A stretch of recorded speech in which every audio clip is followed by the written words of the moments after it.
Zion Williamson is better than I thought. He's more impactful, and I thought he was going to be great. I told you he's going to be a top 20 player by the end of his first year. I loved him out of college. He didn't look like anybody else. The charisma, the style, the size, the power. He's better than I thought. He's more impactful. He's more powerful. He scores more easily. He's more efficient. He's a little better in transition, and he shoots better than I thought. It's similar to Andrew Luck. I loved Andrew Luck out of college. I told you Andrew Luck was going to be a star. He came into the league first year as a rookie. He was better than I thought. He threw for 4,400 yards, had 28 touchdowns, running or passing, led the NFL with 7 game-winning drives. Andrew Luck was better than I thought. Tom Brady was not athletic enough to go 11-5 with that Colts roster. 4,400 yards, 28 touchdowns, 7 game-winning drives. Andrew Luck was better than I thought. Tiger Woods was better than I thought. Tiger Woods won 3 straight amateurs. He was coming up. I was a sportscaster in Portland. I used to go golfing. I was into it, really into it then. People used to complain to me, all you talk about is Tiger. I'm like, no. He is going to be the greatest golfer of the next 50 years. There's going to be nobody like him. Tiger was better than I thought. He joined the tour in August of 96. He won the Masters in April of 97. And for the next 12 years, he literally was winning majors by like 8 strokes, 9, 10. Zion is better than I thought. He's averaging 22.5 points a game and shooting almost 60% from the field. Anthony Davis, rookie year, averaged 13. James Harden was on the bench. Russell Westbrook shot 39%, averaged 15. Kawhi averaged 8. Giannis averaged 7. He's shooting almost 60% from the field. He's averaging 22 and 6.5.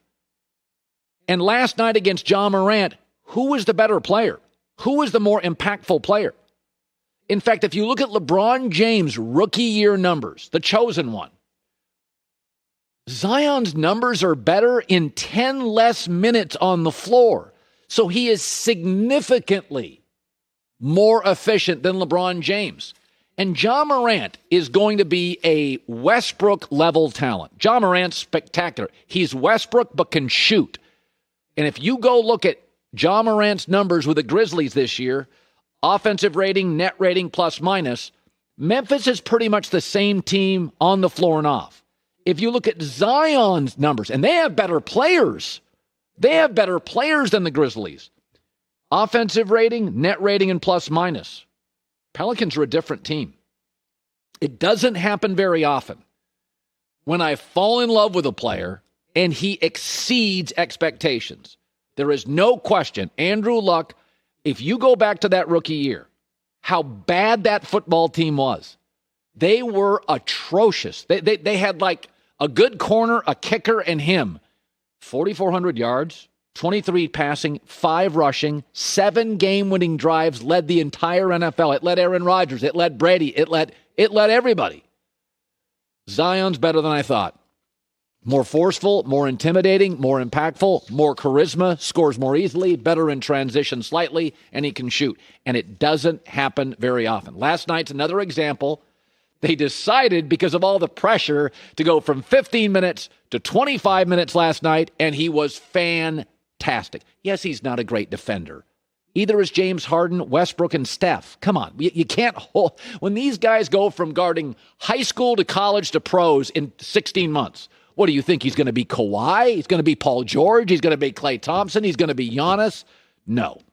But I'll tell you what, he's better than I thought. So the Lakers beat the Jazz last night, watched all of it, clinched the number 1 seed in the West. Pretty amazing for LeBron considering all the new pieces around him and his new position. The story of the game was Anthony Davis, who was remarkable. He often is, 42 points and 12 rebounds. Here's the thing with AD. I know he's talented, but my question is, what's going to happen in the fourth quarter against the Clippers? 4 times this year I saw what happened. 10 total points. 4 separate fourth quarters against the Clippers. They do this thing in the NBA every year, NBA.com. It's the anonymous general manager survey, and I love it. If you were starting a franchise today, who is the player you would pick? This year it's Giannis. Last year it's Giannis. The year before that it was Karl Anthony Towns. The year before that it was Karl Anthony Towns. And then it was Anthony Davis.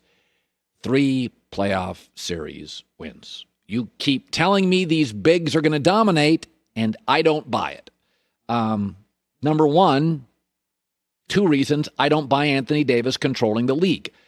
I think increasingly the league is dominated by guys with the ball. Wing players, perimeter players, guys who shoot threes and have the ball. LeBron and Kawhi and Steph, and when he's healthy again, KD. That, to me, is what dominates the league going forward. But number 2, and I don't think there's anything you can do about this, you are what your personality is. And most psychologists will tell you by 9 years old, your personality is set. There'll be slight variations, but by 9 years old, if you're intense, you're intense. And I'll give you an example. AD is chill. AD is talented. He's got no dog. He's not going to develop that. And that's what wins in the playoffs. Day one in the NBA, Magic Johnson had leadership DNA. He had it through his career. He has it now in Los Angeles. He is the Midas touch for every athlete that comes to Los Angeles. He's a business leader. He is a sports leader. LeBron James, first day in the NBA, rookie. He was a leader.